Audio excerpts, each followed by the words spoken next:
total ito naman ang title ng movie, Almost Us, di ba? Kung may tao sa buhay nyo ngayon, please mention a name na hindi nyo gugustuhin ma-label na Almost Us lang. Kanino ito, Tita Rose? JM, Dustin, and Fiam. Kung meron mang sa buhay niyo ngayon na hindi nyo gugustuhin na kumbaga, halimbawa, o ano yung label or ano yung, hindi nyo gugustuhin na ang label lang ay Almost Us. baka black label ito. Charot, nakala pala. Meron ba yan? Hindi naman na ako lalayo eh. Ayoko, ito.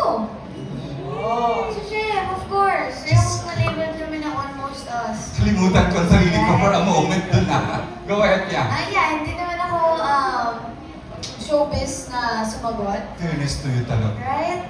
Nagbibigay. Hindi ka madamo. So, I feel, syempre, nandito naman din kami sa sitwasyon na ito eh. He's courting me. So, ayoko ma-label kami as Almost Us. Ang linis naman na ito with yung whatever you have right now. Ang galing, ang galing. So, yeah, it's Jem. Kayo dumaan sa hardship. Go ahead, Thank you, Jane. Fiam, for that answer. And Dinig mo lang siya, binigyan mo lang ng flowers ng Valentine's Day. Tapos, may ilaos na, di ba? Ang galing. Whatever it is. JM. Ako siya din, siyempre. Sofiano. Nagdaka-yuha, nagdaka-dusty. Tatagal ako para makapag-ready siya. Oo! Ay, may katabi naman siya. Pero, so dahil sa sagot niyong dalawa, parang, kumbaga kung ako ang fan, sobrang kikiligin ako kasi may positive naman pala. Na naging, it's us, no? Para sa part 2, finally, it's us. Kawin mo dyan! May part 2 na. Okay. This year, it's mo ng bagong contract. Charot. Thank you, Miss Rose. Ito ang responsible questioning ni Miss Rose. Nakakatuwa. Dusty, kala mo lusot ka, ha? Si Baba. Kung meron man sa buhay mo na... Ayun, same question.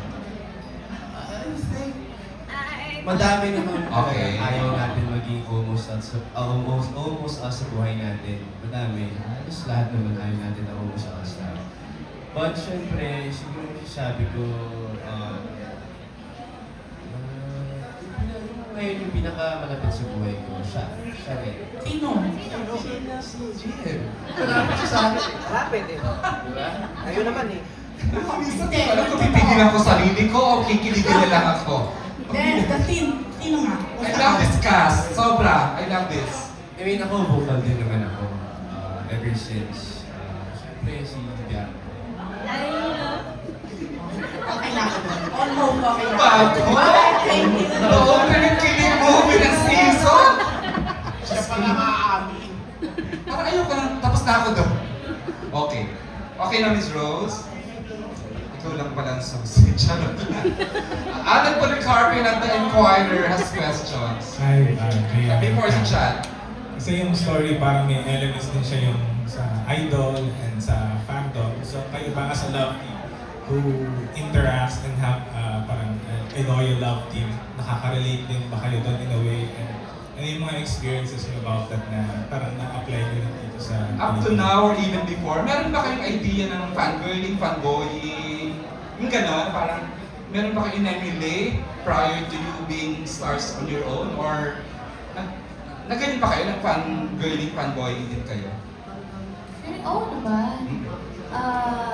Kasi si BJM, alam ko yung mga talagang in-idol niya sa as far as acting. Ikaw, Fiam, medyo hindi malinaw. Would you like to share? Kasi na-idol ko. Oo, na senior First, sa'yo. first is Ate Alexandra De Rossi. And then, Carla Estrada, of course. Sorry, maingay kasi sa likod, hindi ko marinig. Silence naman please sa likod, hindi kami magkaintindihan dito. Sorry, thank you. First is Ate Alexandra De Rossi. Iba Yes, ang mga very bets. good. Sobra. Second is Kyla Estrada. Sino? Kyla Estrada. Kyla. Yes. Wow. And then, actually, sobrang dami. Pero at least nag-mention ka ng Yeah. another one lang, good three. Dennis Trillo. Wow, Yeah. iba din naman ang... Sobrang galing talaga. And yeah, Actually, hindi ko pa nakikita si Ate Alex and The Rossi. Dennis Julian. Ay, Speaking of Alex, Ay, Chika, ganun. yo! Kalat mo na. Yun, si Ate Kai pa rin nakikita ko and very, syempre, I'm a big fan of I her. know ako din, I love her. Diba? I'm really a big fan of her. So, every time na nakikita ko siya, sabi ko, Ay, hi. kikiligin niyo pag nabasa niya to, narinig niya. Sobrang big fan talaga ako. She's a nice Kaya, girl. Sobra. I love her very much. So, yeah. Okay. Thank you, Fiang, for sharing. JM, nababanggit mo sa akin off-cam lang na nakikita. Kasi may pinanggagaling niyo yung daddy mo. Nakaka-trace ng fans. Parang JM reminds us of this actor. Tapos in a way, nakwento mo sa akin. O baka naman pwede sa'yo naman galing. Exactly who are the actors you emulate, you adore, or you admire na lang. Pinaka... Hindi, yung hindi mo ina-admire na lang. Charo. Pag ako nagsalita. Ultimate. Ultimate. Kahit tatlo. Si Sir John Lloyd siguro. Of course, Ah, Dean siya yung John Lloyd top. Cruz. Kay Joshua. Wow. And... Naku-actor mo sa isang bagong show. Na hindi mapapangin ng ganda naman kita hanggang April 14. Charo. Okay, next. And... Sir Dennis din. Dennis J. Speaking of, charik lang, yan ang mga lady na bumenta na. Okay, si Das, share naman, ikaw pa leading man ka na rin. Pwede ka, actually as a manager, kung ako manager mo, kaya kita ibenta as a solo star, na pwede kita bigyan ng mala Richard Gutierrez, Richard Gomez roles.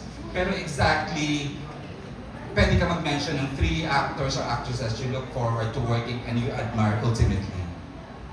Ako si JM, first ko si Kuya John Lloyd.